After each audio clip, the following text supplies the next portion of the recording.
Episode mini ब्लगमा स्वागत छ होइन। अब यस्तै छ, नयाँ नयाँ ठाउँ देखेपछि चाहिँ ब्लग बनाउनु मन लाग्छ, नत्र त एउटा मन लाग्न।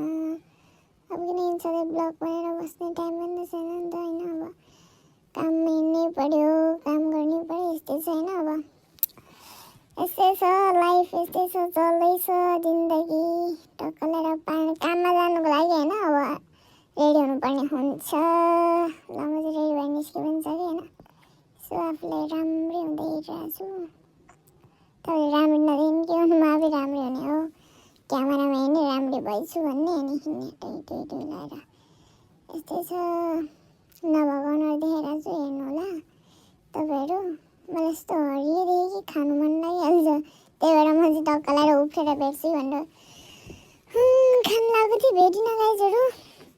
यस्तै छ, हामी त बच्चामै होइन यस्तो फुल खान्थ्यौँ नि त। मैले ठ्याक्कै बाटोमा देखेँ अनि टिपेर अनि रस आउँछ कि आउँदैन भनेर। कस्तो हामी त धेरै खान्थ्यौँ बच्चामा, कस्तो मन पर्थ्यो। अनि यसो त्यो पिनको फुकाले चुसेको रसै आउँदैन रहेछ क्या बिना पत्तामा।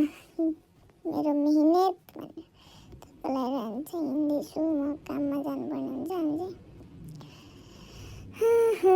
बिचा बाटोमा पुगिसकेँ। यहाँबाट चाहिँ गाडी चढ्नु पर्ने हुन्छ नि त। अब के गर्नु, यस्तो नयाँ नयाँ ठाउँ चाहिँ ब्लग बनाउनु मन लाग्ने किन, एकै ठाउँको जहिले के देखाउनु जस्तो लाग्छ। अनि त्यही भएर महिनामा एउटा ब्लग आउँछ मेरो। महिनामा पनि 3-4 महिनामा एउटा आउँछ है। यस्तै छ। सो आजको दिन चाहिँ यस्तै गर्दै बितेको छ मेरो।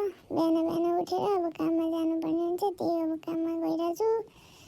अब यस्तै छ, गाउँघरमा त हरियो के अरे कस्तो आकाशे कलरको देखिन्छ नि त। खोला आएर काठमाडौँतिर त कालो हुन्छ क्या।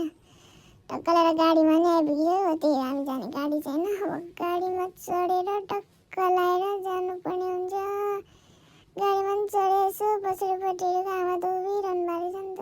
सिटमा बस्नु नि भनेको बसिहाल्नु भयो ठ्याक्क लगाएर। अनि गाडीमा पनि कस्तो ड्राइभर थिएन, मै चलाइदिउँ कि क्या सोचिरहेको थिएँ। फेरि डर लाग्यो किनकि आफ्नो ज्यानको माया गर्नु पऱ्यो नि त। त्यही भएर होइन। अब यस्तै भयो आजको ब्लग। कामबाट पनि आइसक्यो होइन। यस्तै छ, अब रातिको टाइममा पानी पऱ्यो काठमाडौँमा। के गर्नु, यस्तो चाहिँ पानी पर्दैछ। कोही बेला त डुबाउला जस्तै गर्छ, के गर्नु, गाह्रो छ। ल आजको मिनी ब्लग यति नै, बाई बाई।